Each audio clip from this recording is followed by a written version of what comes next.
Hello, welcome back to our channel. This is Devendran. First of all, உங்கள் எல்லாருக்கும் Happy New Year 2026. In this year, I am wishing you disciplined trade and smart investment and wealth growing year. So, we will go to the video. நம்ம இன்னைக்கு என்ன video பார்க்க போகிறோம்னா last வீடியோவோட continuation தான் part 2 பார்க்க போகிறோம். பிகினர்ஸ்க்கான trading and investment guidance. So நம்ம வீடியோக்குள்ளே போகலாம். ஸோ ஃபர்ஸ்ட் விஷயம் வந்து don't expect round of profit. நம்ம என்னென்னா மோஸ்ட் ஆஃப் த ட்ரேடர்ஸ் வந்து பார்த்திங்கன்னா பண்ணுற ஒரு மிஸ்டேக்கே வந்து பார்த்திங்கன்னா இந்த ரவுண்ட் அமௌண்ட் ஆஃப் ப்ராஃபிட் எதிர்பார்ப்பாங்க. இப்போது உதாரணத்துக்கு அவங்க ஒரு டார்கெட் வச்சுருப்பாங்க, 500 rupees 1000 rupees அப்படின்னு சொல்லிட்டு. இப்போது வந்து பார்த்திங்கன்னா ஒரு 500 rupees வச்சுருக்காருன்னு வச்சுக்கோங்களேன் ஒரு ட்ரேடர். அவர் வந்து பார்த்திங்கன்னா ஒரு 470 பக்கம் ப்ராஃபிட் பண்ணிட்டு இருப்பார். என்னென்னா அவருக்கு மைண்டில் வந்து அந்த சைக்கலாஜிக்கலாக ஒரு இடம் தோண்டிகிட்டே இருக்கும், ரவுண்டாக நம்ம 500 பண்ணிடலாம், இல்லை வந்து பார்த்தீங்கன்னா 500 ப்ராஃபிட் பண்ணிட்டு இருப்பார். நம்மளுக்கு வந்து பார்த்திங்கன்னா லெஜரில் வந்து பார்த்திங்கன்னா நம்மளுக்கு வந்து 500 ப்ராஃபிட் காமிக்கணும். ஏன்னா வந்து பார்த்தீங்கன்னா ப்ரோக்கரேஜ் அமௌண்ட் இருக்குது. ஸோ ப்ரோக்கரேஜ் வந்து போயிடும். ஸோ அதனால் இன்னும் கொஞ்சம் ப்ராஃபிட் பண்ணலான்னு சொல்லிட்டு ஆல்ரெடி நல்லா பண்ணியிருக்கிற ப்ராஃபிட்டை வந்து என்ன பண்ணுவாங்கன்னா நிறைய லூஸ் பண்ணிவிடுவாங்க. திருப்பி இன்னொரு ட்ரேடிங் ஆப்பர்ச்சுனிட்டியே இருக்காது, இன்னொரு ட்ரேட் எடுப்பாங்க. ஸோ அதனால் இருக்கிற அமௌண்ட்டும் லாஸ் ஆகிடும். ஸோ இந்த மிஸ்டேக்கை பண்ணாதீங்க. நீங்கள் ஒரு நல்ல ப்ராஃபிட் மேக் பண்ணிட்டீங்களா, இப்போ என்ன நீங்கள் வந்துட்டு ஒரு 470 எடுத்திங்கன்னா ஒரு 30 rupees கம்மியாக இருக்குது 500 rupeesக்கு, இல்லை 500 rupees பண்ணிட்டீங்கன்னா ஏன்னா ஒரு 30 rupees ஏதோ ஒரு 50 rupees கூட வச்சுக்கோங்களேன், இல்லை 100 கூட வச்சுக்கோங்க. ப்ரோக்கரேஜ் போட்டோம், நீங்கள் அதுக்காண்டி போய் தனியாக இன்னொரு ட்ரேட் எடுத்து ட்ரேடிங் ஆப்பர்ச்சுனிட்டி இருந்து எடுத்தால் பரவாயில்ல, இல்லாமல் எடுத்து இருக்கிற அமௌண்ட்டும் நீங்கள் லாஸ் பண்ணாதீங்க. ஸோ இது வந்து நிறைய ட்ரேடர்ஸ் பண்ணுற மிஸ்டேக்கு. இந்த மிஸ்டேக் அவாய்ட் பண்ணுங்கள். இது வந்து பார்த்திங்கன்னா இது வந்து ஒரு எமோஷனல் ட்ரேடிங் இது வந்து ஒரு எமோஷனல் ட்ரேடிங் தான் அது. ஸோ இதை நீங்கள் அவாய்ட் பண்ணிக்கோங்க. அண்ட் அடுத்து வந்து பார்த்திங்கன்னா பிக் செட்டப் மெத். நீங்கள் வந்து இன்ஸ்டாகிராம் அண்ட் யூடியூப்லாம் பார்த்துப்பீங்க, ட்ரேடிங் பண்ணால் வந்து பார்த்தா ஒரு பெரிய செட்டப் வேணும் அப்படின்னு சொல்லிட்டு. லைக் என்னென்னா காஸ்ட்லியான லேப்டாப், காஸ்ட்லியான iPad, dual computer and 32 inch TV. So இதெல்லாம் இருந்தால் தான் வந்து நம்ம ட்ரேடிங் பண்ண முடியும்னு சொல்லிட்டு. அப்படிலாம் எதுவுமே நம்மளுக்கு தேவை. இட்ஸ் வந்து பார்த்திங்கன்னா இது வந்து மேபி யாருக்கு தேவைப்படலான்னு கேட்டிங்கன்னா ஒரு பெரிய வால்யூம் ட்ரேட் பண்ணுறவங்க, இல்லை யூடியூப் சேனல்ஸ் அந்த மாதிரிலாம் எதனா ரன் பண்ணுறவங்களுக்கு மேபி தேவைப்படும். நம்மள மாதிரி ரீட்டைல் ட்ரேடர்ஸ்க்கு ஜஸ்ட் வந்து ஒரு நார்மல் மொபைல் இல்லை அதிகபட்சமாக ஒரு நல்ல லேப்டாப்பு, ஒரு நல்ல இன்டர்நெட் கனெக்டிவிட்டியோட கிடைச்சா போதும். மற்றபடி வந்து பார்த்திங்கன்னா நீங்கள் ஒரு 1.5 லட்ச ரூபா கொடுத்து டேபை வாங்கி இல்லை மொபைல் வாங்கினாலும் இதில் வர ப்ராஃபிட் தான் அதுலேயும் வரப்போகுது. ஸோ அல்டிமேட்டாக நம்ம ப்ராஃபிட் பண்ணணும். நீங்கள் 1.5 லட்ச ரூபா ஃபோன் வாங்கினா மட்டும் நீங்கள் வந்து ப்ராஃபிட் வந்து வேறு எதனா அதிகமாக வரப்போதா, இல்லை நம்மளுடைய நாலேஜ் தான் அங்கே, நம்மளுடைய டெக்னிக்கல் அனாலிசிஸ் தான் நம்மளுக்கு வந்து அங்கே ஒர்க் ஆக போகுது. மற்றபடி இதெல்லாம் வந்து தேவையில்லாத விஷயம். நம்ம வந்து ரீட்டைல் ட்ரேடர்ஸ்க்கு வந்து இதுவே போதும். சும்மா நம்ம ஷோகேஸ் ஒன்றா காமிக்கலாம் அதை வச்சு. ஆனால் வந்து பார்த்திங்கன்னா நம்ம அல்டிமேட்டாக ப்ராஃபிட் பண்ணணும். நீங்கள் அதெல்லாம் வாங்கி வச்சு லாஸ் பண்ணனா அது ஒரு பிரயோஜனமும் இல்லை. ஸோ வந்து பார்த்திங்கன்னா நீங்கள் நம்மளுக்கு நார்மலான இந்த மொபைல் அண்ட் லேப்டாப்ஸே போதும். ஸோ நம்மளுடைய ஸ்மார்ட் ஒர்க் தான் அங்கே வந்து பார்த்திங்கன்னா ப்ளே பண்ண போகுது. ஸோ இது வந்து நெக்ஸ்ட் திங். அடுத்த விஷயம் வந்து பார்த்திங்கன்னா expecting daily profit. Most of the traders வந்து பண்ணுற பெரிய தப்பு என்னென்னா டெய்லி ப்ராஃபிட் வரணும்னு சொல்லிட்டு. ஆக்சுவலி வந்து பார்த்திங்கன்னா மார்க்கெட்டில் வந்து டெய்லி ப்ராஃபிட் வரணும் அப்படிலாம் எதுவுமே கிடையாது. மேபி உங்களுக்கு வந்து பார்த்திங்கன்னா ஒரு 10 days தொடர்ந்து ப்ராஃபிட் இருந்துக்கலாம், ஒரு சின்னதாக ஒரு லாஸ் வந்துருக்கலாம். ஆனால் வந்து பார்த்திங்கன்னா அதை அக்செப்ட் பண்ணிக்க மாட்டாங்க. அதை வந்து பார்த்திங்கன்னா ஒரு சின்னதாக தான் ஒரு லாஸ் இருக்கும், ஒரு 500 லாஸ் இருக்கும். போய்ட்டு வந்து அதை கவர் பண்ணி நம்ம இன்றைக்கி க்ரீனில் வச்சுக்கணும் நம்ம அப்படின்னு சொல்லிட்டு ஒரு ட்ரேட் எடுப்பாங்க. 500 இருக்கிற லாஸ் 1000 போகும். திருப்பியும் வந்து அதை கவர் பண்ணலாம்னு போயிட்டு இருக்கிற மொத்த ப்ராஃபிட் 10 நாள் எடுத்த ப்ராஃபிட் ஒரே நாளில் லாஸ் பண்ணுறவங்க கூட இருக்காங்க. இது வந்து பார்த்திங்கன்னா ஒரு சைக்கலாஜிக்கல் திங்ஸ் தான் இது. ஸோ ஓகே, இவ்வளோனா நம்ம 10 days ப்ராஃபிட் பண்ணால் ஒரு நாள் லாஸ் வரும். ஏன்னா வந்து பார்த்திங்கன்னா ஒரு பிஸ்னஸ் இந்த சென்ஸ் வந்து ப்ராஃபிட் அண்ட் லாஸ் கண்டிப்பாக எடுக்க தான் செய்யும். தொடர்ந்து ப்ராஃபிட் பண்ணோம். அந்த வந்து பார்த்திங்கன்னா அந்த யூடியூப்லாம் நிறைய பேர் வந்து பார்த்திங்கன்னா அந்த 60 day சேலஞ்சு 30 day சேலஞ்சுன்னு சொல்லிட்டு இந்த ப்ரோக்கர்ஸ்க்கு அவங்க வந்து பார்த்திங்கன்னா சில சர்டிஃபிகேட்லாம் கொடுப்பாங்க. ஸோ அதெல்லாம் பார்த்துட்டு வந்து பார்த்தீங்கன்னா நான் தொடர்ந்து ப்ராஃபிட் பண்ணணும் அப்படின்னு சொல்லிட்டு. ஸோ அப்படிலாம் எதுவுமே தேவையில்ல.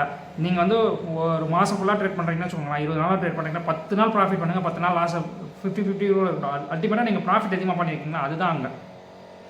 ஸோ நீங்கள் வந்து பார்த்தீங்கன்னா உதாரணத்துக்கு வச்சுப்போம், ஒரு நீங்கள் வந்து ஒரு 20 days வந்து ட்ரேட் பண்ணியிருக்கீங்கன்னு வச்சுக்கோங்களேன், நீங்கள் வந்து 15 நாள் லாஸ் தான் பண்ணியிருக்கீங்க. ஆனால் அந்த 5 நாள் வந்து ப்ராஃபிட் பண்ணியிருக்கீங்க. ஸோ அந்த 5 நாளில் அந்த லாஸெல்லாம் ரிகவர் பண்ணி நல்ல ப்ராஃபிட் கூட பண்ணிடலாம். மேபி வந்து பார்த்திங்கன்னா அதே மாதிரி 15 நாள் நல்லா ப்ராஃபிட் பண்ணிக்கலாம். ஆனால் அந்த 5 நாளில் வந்து நீங்கள் அந்த எடுத்த காசை லாஸ் பண்ணி நீங்கள் உங்கள் கேபிட்டலாம் கூட லாஸ் பண்ணிக்கலாம். ஸோ இது வந்து பார்த்திங்கன்னா ஒரு சைக்கலாஜிக்கல் திங் தான். டெய்லி ப்ராஃபிட் பண்ணலாம் கிடையாது. டெய்லி ப்ராஃபிட் பண்ணால் இப்போ உதாரணத்துக்கு நான் சொல்கிறேன், நீங்கள் வந்து ஒரு 5 நாள் தொடர்ந்து ட்ரேட் பண்ணிட்டீங்க, 6வது நாள் என்ன பண்ண போகிறீங்க, சரி இன்றைக்கும் நம்ம ஏதாவது ட்ரேட் எடுத்தாகணும்னு சொல்லிட்டு ட்ரேடிங் ஆப்பர்ச்சுனிட்டியே இருக்காது. ஆனால் போய் நீங்கள் வேறு என்ட்ரி பண்ணுவீங்க, லாஸ் பண்ணுவீங்க. ஸோ இது வந்து ஒரு சைக்கலாஜிக்கல் திங் தான். நீங்கள் அதை தான் சொல்கிறேன். நீங்கள் வந்து டெய்லி ப்ராஃபிட் பண்ணலாம் கிடையாது. ட்ரேடிங் ஆப்பர்ச்சுனிட்டி வரலையா நீங்கள் வந்து விட்டுருங்க. ஸோ நம்ம பிஸ்னஸ் எடுத்திங்கன்னா உங்களுக்கு தெரியல, ஒரு நாள் வந்து ப்ராஃபிட் வரும், ஒரு நாள் வந்து பார்த்தா பிஸ்னஸே நடக்காது, ஒரு நாள் லாஸ் இருக்கும். ஸோ இப்படி தான் நீங்கள் ஸ்டாக் மார்க்கெட்டை வந்து ஒரு பிஸ்னஸாக அப்ரோச் பண்ணிங்கன்னா உங்களுக்கு அது ஒரு நல்ல ரிட்டர்ன்ஸ் கொடுக்கும். So most of the people இந்த மாதிரிலாம் பண்ணி தான் வந்து பார்த்திங்கன்னா அவங்க லாஸ் பண்ணிடுறாங்க, அதுக்கப்புறம் கேம்பிளிங்னு சொல்லிட்டு வெளியே போயிடுறாங்க. ஸோ மார்க்கெட்டுன்றது வந்து பார்த்தீங்கன்னா ஒரு ஃபியூராக ஒரு டெக்னிக்கல் அனலைசிஸ் தான். ஸோ இதை வந்து லேர்ன் பண்ணுங்கள். அண்ட் அடுத்த விஷயம் வந்து பார்த்தீங்கன்னா ஓவர் ட்ரேடிங். இது வந்து ப்ராஃபிட் அண்ட் லாஸ் 2 சினாரியோவில் நடக்கும். எப்படின்னா இப்போ வந்து பார்த்தீங்கன்னா ஒரு 1000 rupees லாஸ் பண்ணியிருக்காருன்னு வச்சுக்கோங்களேன். அவர் வந்து பார்த்தா அந்த 1000 rupees லாஸை ரெக்கவர் பண்ணுறதுக்கு மேபி நீங்கள் வந்து வச்சுருப்பீங்க 1:1. இனி வந்து பார்த்தீங்கன்னா ரிஸ்க் ரிவார்ட் ரேஷியோன்னு சொல்லிட்டு 1:1, 1:2 அப்படின்னு சொல்லிட்டு வச்சுருப்பீங்க. இன்றைக்கி 1000 rupees லாஸ்ன்னு வச்சிட்டிங்கன்னா அது லாஸ் பண்ணிட்டீங்கன்னா அதோட விட்டணும். ஸோ என்னென்னா அந்த 1000 rupees லாஸ் ரெக்கவர் பண்ணுறதுக்கு திருப்பி இன்னொரு ட்ரேட் எடுப்பாங்க. இன்னொரு ட்ரேட் எடுத்து ஒரு 1000 ரூபாய் லாஸ் பண்ணுவோம், 2000 ரூபாய் லாஸ் இருக்கும். சரி இதை எப்படின்னாச்சும் லாஸ் ரெக்கவர் பண்ணலான்னு சொல்லிட்டு ட்ரேடிங் ஆப்பர்ச்சுனிட்டி இருக்காது. திருப்பி இன்னொரு ட்ரேட் எடுப்பார், இன்னொரு 2000 ரூபாய் லாஸ் ஆகும். அதுக்கப்புறம் சரி இது எல்லாத்தையும் ரெக்கவர் பண்ணுறேன்னு சொல்லிட்டு மொத்த கேபிட்டல் டிப்ளாய் பண்ணி இன்னொரு பெரிய ஒரு லாஸ் பண்ணுவார். மொத்தம் வந்து பார்த்தீங்கன்னா ஒரு 7000 10,000 கிட்ட லாஸ் ஆகிடும். ஸோ அதுக்கப்புறம் வந்து பார்த்தா உங்கள் ட்ரேடிங்கை மொத்தம் வந்து நீங்கள் ஸ்டாப் பண்ணுற மாதிரி ஆகிடும்.